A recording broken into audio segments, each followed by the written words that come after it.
राजू साहब, हमारे divisional commissioner Pandurang पोले जी, आईजीपी कश्मीर श्री विजय कुमार जी, हमारे म्यूनिसिपल कमिश्नर राठौर साहब, जम्मू कश्मीर प्रशासन के हमारे सभी सहयोगी,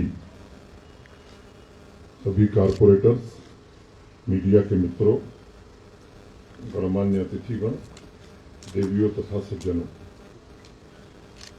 सबसे पहले मैं आप सबको, खासतौर से श्रीनगर वासियों को, आज ये जो 3 परियोजनाएं हैं जिनमें एक आपको समर्पित की गई है, 2 का काम शुभारंभ किया गया है, आप सबको हृदय से बधाई देना चाहता हूं। और म्यूनिसिपल कॉरपोरेशन श्रीनगर को, यहाँ के मेयर को और इस पूरी टीम को हृदय से साधुवाद भी देना चाहता हूं। इस विषय पर जो तीनों प्रोजेक्ट हैं विस्तार से हमारे कमिश्नर, म्यूनिसिपल कमिश्नर ने भी बताया है, जुनैद मट्टू साहब ने भी विस्तार से बताया है, उसके तकनीकी विवरण में मैं नहीं जाना चाहता, लेकिन मोटे तौर पर 75 करोड़ की ये परियोजना है। 5 करोड़ की एक परियोजना का शुभारंभ वहां किया, 12 करोड़ की परियोजना वो ट्रैफिक मैनेजमेंट का जो आगे 32 या 35 करोड़ और उसमें खर्च होगा। मोटे तौर पर 92 करोड़ की परियोजना आज शुभारंभ हुआ है और सेकेंड फेज में 35 करोड़ उसमें और ऐड हो जाएगा। मुझे लगता है कि पिछले वर्ष से 2021 से 2022 में हम प्रवेश कर गए।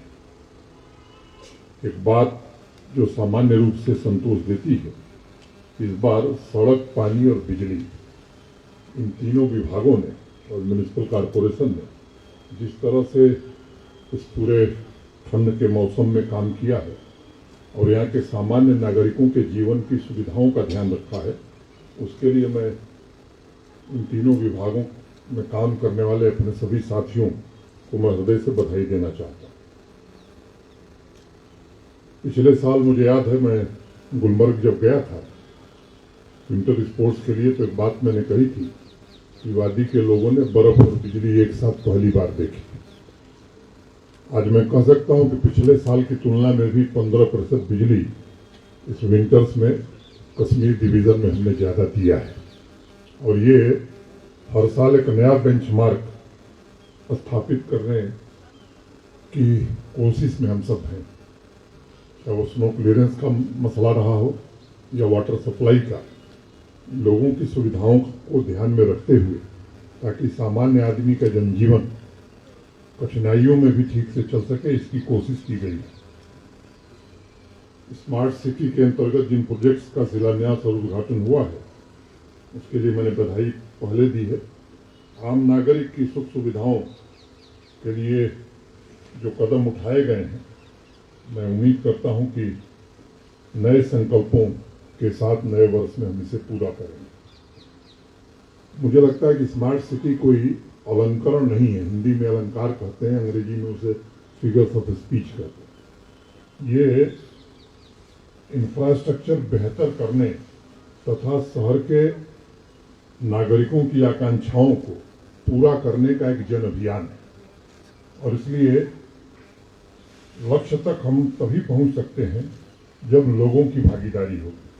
आप सब बखूबी जानते हैं, शहर तथा गांव को मिलाकर हमारी अर्थव्यवस्था के विकास का इंजन तैयार होता है।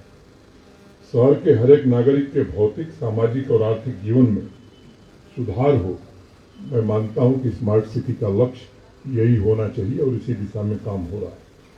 मुझे स्मरण है, पिछले वर्ष जुलाई में श्रीनगर स्मार्ट सिटी के कई प्रोजेक्ट्स का उद्घाटन करने का अवसर मुझे मिला था।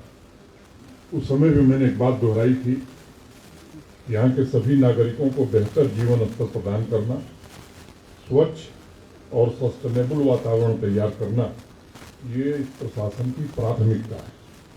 पानी, बिजली की सुचारू रूप से आपूर्ति, वेस्ट मैनेजमेंट, ठंड के दिनों में तेज गति से शहर के बाहरी तथा अंदरूनी सड़कों पर स्नो क्लियरेंस, बेहतर ट्रांसपोर्ट के संसाधन, गरीबों के लिए किफायती आवास, स्वास्थ्य और शिक्षा की बेहतर व्यवस्था, महिलाओं, बच्चों तथा सीनियर सिटीजन के लिए पर्याप्त सुरक्षा सुनिश्चित करके ही शहरों के व्यापक विकास और लोगों के जीवन की गुणवत्ता को बढ़ाया जा सकता है। मुझे याद है पिछले 17 दिसंबर को वाराणसी में देश भर के मेयर्स की एक कॉन्फ्रेंस हुई, जिन्हें मट्टू साहब भी उसमें गए थे।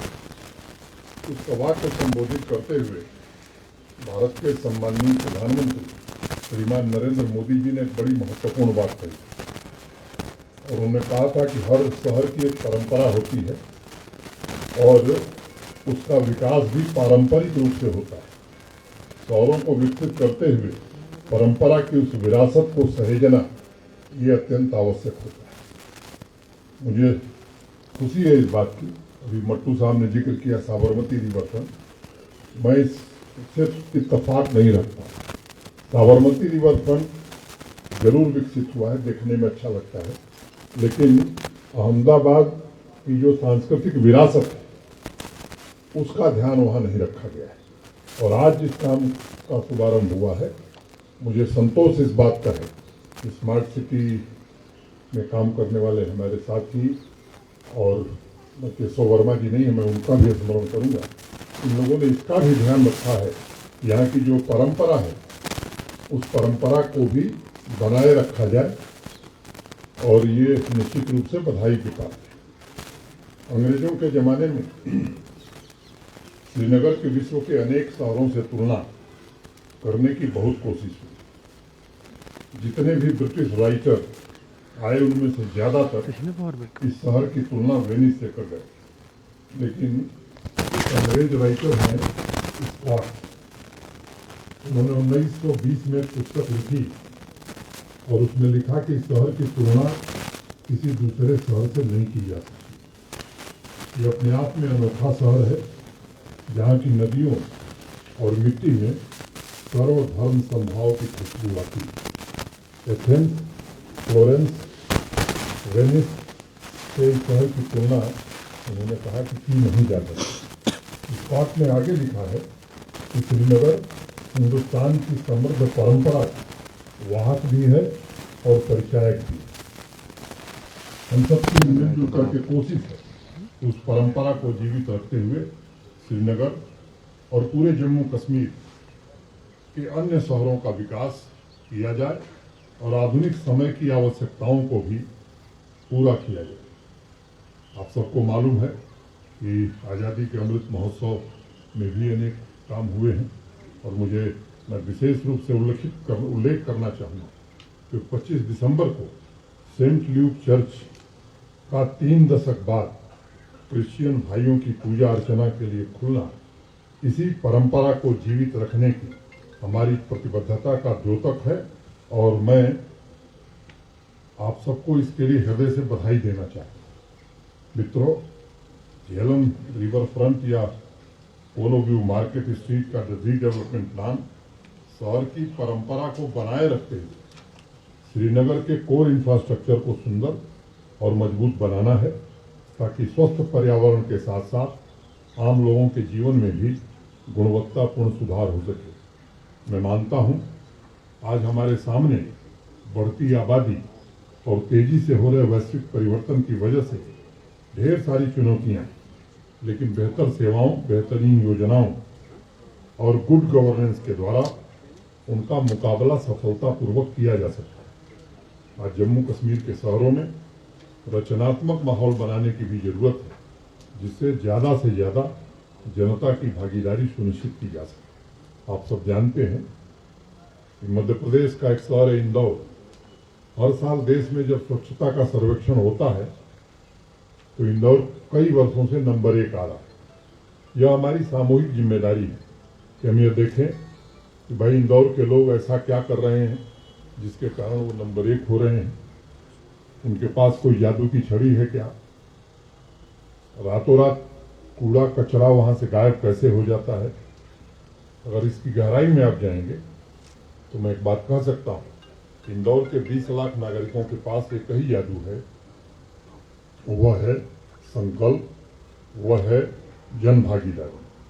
और इसीलिए मुझे लगता है कि यहाँ के हर एक नागरिक, वहाँ के हर एक नागरिक ने यह संकल्प उठा लिया है कि स्वच्छता में इंदौर को पूरे देश में अव्वल रहना ही है, और सब लोग मिलकर के सफाई व्यवस्था बनाने में प्रशासन का पूरा सहयोग करते हैं। आप गूगल सर्च करके देख लीजिए, हर हफ्ते वहाँ लोग किसी न किसी इलाके में श्रमदान करते हुए मिल जाएंगे। मुझे लगता है कि सब कुछ सरकार और प्रशासन पर छोड़ना, इसमें थोड़ा हमें सोचने की जरूरत है। क्या ऐसे काम जो हमारे सहयोग से और बेहतर हो सकते हैं, हम भी भागीदार होंगे या नहीं होंगे? और इसलिए मैं आप सबसे विनम्रतापूर्वक निवेदन करना चाहता हूँ, जो इंदौर में हो रहा है वो श्रीनगर में हो, इसके लिए सबको सामूहिक रूप से मिल करके प्रयास करने की आवश्यकता है।